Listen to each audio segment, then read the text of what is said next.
کہ کوئی ادارہ اگر اپنی حدود سے تجاوز کر رہا ہے تو کسی شخص کو بھی یہ حق حاصل ہے کہ وہ اس کے متعلق جو ہے قانونی راستہ جو ہے اپنا ہے.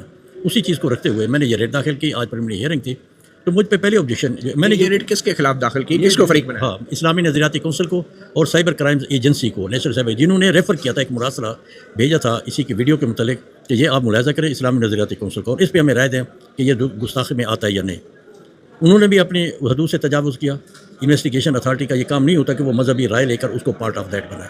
جب آپ نے ایکسپرٹ رائے لے لی تو پھر تو آپ کی انویسٹیگیشن کا مطلب بھی ختم ہو گیا. پھر جو بھی رائے ہوتی ہے وہ عدالت میں اس بندے کو پیش کیا جاتا ہے, اس پہ کراس ایگزامینیشن ہوتی ہے گواہ میں, کیونکہ بطور گواہی کے ہوتی ہے نا یہ.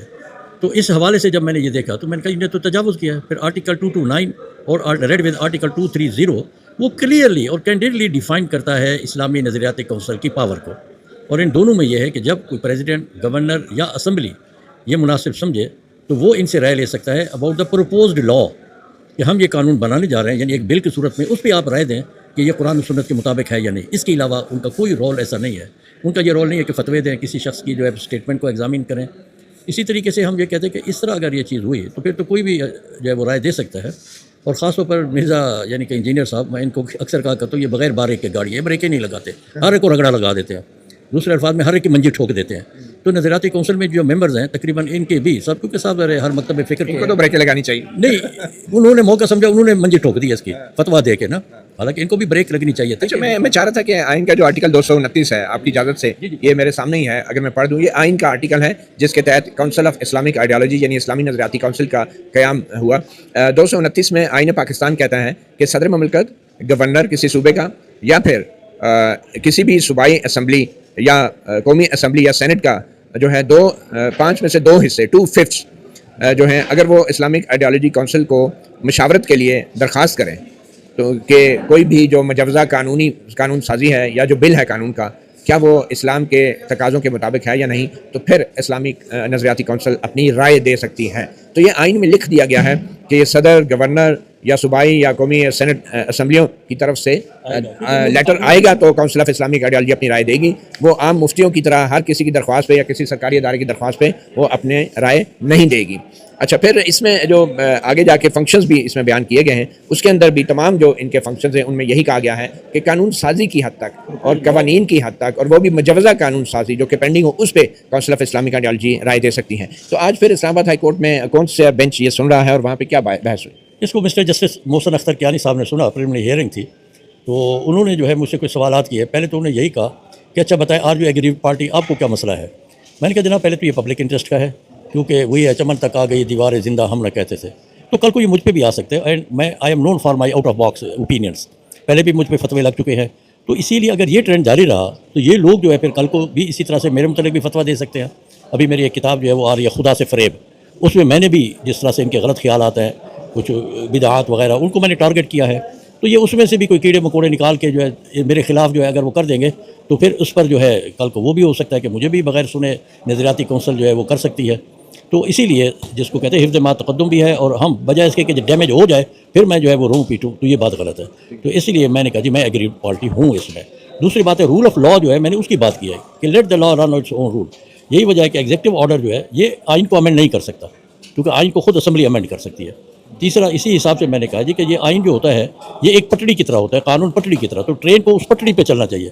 انہوں نے آئین کو جو ہے یا یہ تو رکشہ بنا دیا ہے کہ ادھر سے گزر جاؤ ادھر سے گزر جاؤ, وہ بھی کیا ہوتے ہیں جو کینچی وہ رکشہ ہے, یا اسی طرح یہ موٹر سائیکل چمچی ہے یا بائکیں بنا دیا ہے کہ آپ کہیں رکتے نہیں, ادھر سے نکل گئے ادھر سے نکل گئے.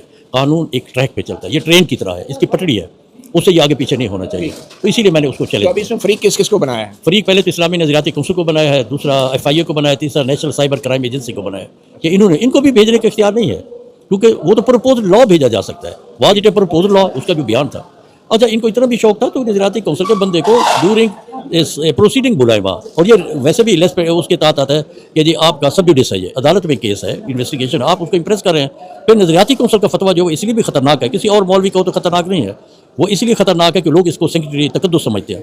وہ تو ولنریبل کر دیا, لوگ جو ہے وہ تو مار بھی دیں گے, وہ کہیں گے جی آپ تو نظریاتی کونسل نے بھی کہہ دیا ہے, یہ تو پکا گستاخ ہے, اسے جیل میں بھی مار سکتے ہیں وہ جیسے مارا ہے, جیسے سلمان تاثیر کو مارا اس کا گارڈ بھی مار سکتا ہے, باہر پبلک بھی. اگر آپ مجھے یہ بتائیں کہ انجینئر مرزا نے جو بیان دیا تھا جس کے بعد یہ سارا معاملہ شروع ہوا, اس بیان کے حوالے سے آپ کچھ کہنا چاہیں گے؟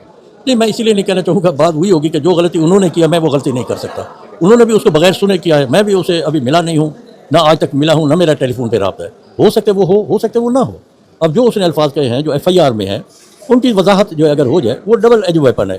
ایک لحاظ سے وہ صحیح بھی کی طرف بھی چلے جاتے ہیں کہ اس نے اسلام کی وسیع القلبی کی طرف توجہ دلائی ہے کہ دیکھیں اسلام جو اتنا وسیع القلب ہے کہ جی ان کے آپ نے نبی صلی اللہ علیہ وسلم کی گستاخی بھی کرے کوئی تو اس کی بیٹی سے میں شادی کر سکتا ہوں اگر وہ اہل کتاب ہے. اور دوسری طرف اگر دیکھیں کہ اگر اس نے ٹانٹ کی ہے تو وہ پھر قابل مواخذہ ہو سکتا ہے. مطلب یہ ہے کہ جی وہی کام جو کہ نظریاتی کونسل لوگ کر رہے ہیں کہ اسے سنے بغیر, اور وہ بھی عدالت میں, تو اس کے خلاف جو بھی اگر فتویٰ ہے وہ بھی عدالت میں گواہ کے طور پہ پیش ہوگا, اس پہ کراس ایگزامینیشن ہوگی. اور پھر میں نے فیڈرل شریعت کورٹ کا بھی فیصلہ لگایا ہے اسماعیل قریشی کیس میں. فیڈرل شریعت کورٹ نے بھی یہی قرار دیا کہ جی آپ کوئی بھی ملزم ہو, چاہے وہ جتنا بڑا ملزم ہے, اس کو آپ وضاحت کا موقع دیں اور اس کی بات جو ہے آپ سنیں, اس کے بعد آپ کوئی فیصلہ کریں. اسی میں احمد رضا بریلوی صاحب کا بھی انہیں فتوے کا حوالہ دیا ہے. حضور صلی اللہ علیہ وسلم کے کئی واقعات بھی انہیں بیان کیے ہیں کہ اس میں بھی حضور سے بظاہر وہ توہین رسالت میں آ رہے تھے, تو جب ان سے وضاحت طلب کی گئی تو وہ توہین رسالت نہیں تھے بلکہ ان کا مطلب اور تھا, بلکہ حضور صلی اللہ علیہ وسلم اس سے خوش ہوئے.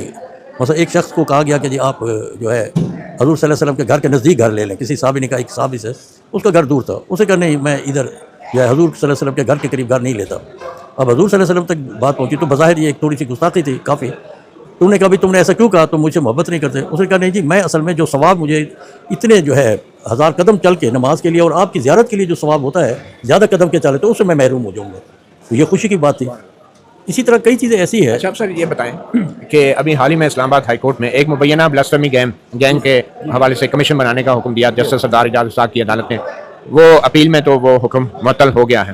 تو آپ کی کیا رائے ہے, کیا حکومت کو اس معاملے میں کمیشن بنانا چاہیے کیونکہ اس میں بڑے سنگین الزامات لگائے گئے ہیں؟ جی دیکھیں نا, بات یہ ہے کہ انویسٹیگیشن, تفتیش, ریسرچ, سروے, یہ سب چیز رائٹ ہے ہر شہری کا کہ یہ کیا جائے, اور گورنمنٹ کا بھی یہ فرض ہے کہ کیا وہ گینگ کام کر رہا ہے, غلط کام کر رہا ہے, لوگوں کو پھنسا رہا ہے. آج کل تو یہ ہے, کیا کوئی ایسا گینگ ہے نہیں ہے, یا نہیں ہے, ان کو تو خوش ہونا چاہیے. جو کمیشن سے بچ رہے ہیں اس کا مطلب دے آر فیلنگ گلٹی. وہ تو کہیں ٹھیک ہے, فرق ہے. کوئی مجھے کہتا ہے کہ اسلم خاکی تم نے ہماری جو ہے وہ میرا بٹوا چرایا ہوا ہے یا موبائل چرایا ہوا اور تمہاری جیب میں, اگر میں نے چرایا ہوا ہے میں کہوں گا نہیں تو مجھ پہ الزام لگاتے ہو, میں تلاشی نہیں دیتا, نہیں لگا میں ہائڈ کرو, آؤ جی تلاشی لو. تو بات یہ ہے کہ آپ وہی اور یہ سائبر کا سسٹم ہے, یہ بہت بڑا انویسٹیگیشن کے ٹولز ہیں, اس میں غلطی بہت کم ہوتی ہے. تو آپ کو جیسے ڈی این اے ٹیسٹ ہے یہ تو ایک لحاظ سے. تو اسلام آباد ہائی کورٹ کی طرف واپس آتے ہیں جہاں آپ نے اسلامی نظریاتی کونسل ایف آئی اے اور نیشنل سائبر کرائم ایجنسی کو فریق بنایا ہے. کیا آپ نے ان کے خلاف کوئی حکم امتناع کا بھی ریکویسٹ کی تھی کہ جب تک یہ عدالت فیصلہ نہیں کرتی اسلامی نظریاتی کونسل کے کردار کے حوالے سے, تو اس کا جاری کردہ جو فتویٰ ہے یا جو پریس ریلیز ہے اس کو سسپینڈ کیا جائے کہ اس کی بنیاد پہ ایف آئی اے یا سائبر کرائم ایجنسی مزید کارروائی نہ کرے؟ جی میں نے سی ایم ای سی پہ لگائی تھی اسٹے اپلیکیشن, وہ بھی انہوں نے نوٹس کر دیا. تو انہوں نے کہا ذرا ان کو سن لیتے ہیں کہ انہوں نے کیا بھیجا ہے اور کیا اس کا ہے. ویسے تو جو ہی یہ ان کو اطلاع پہنچے گی کیونکہ انہوں نے نوٹس کر دیے ہیں سب ریسپونڈنٹس کو بھی, اور اٹارنی جنرل کو بھی بلا لیا اسسٹنٹس کے کہ یہ بڑا ٹیکنیکل اور آئینی مسئلہ ہے, اس پہ وہ عدالت کی معاملت کرے.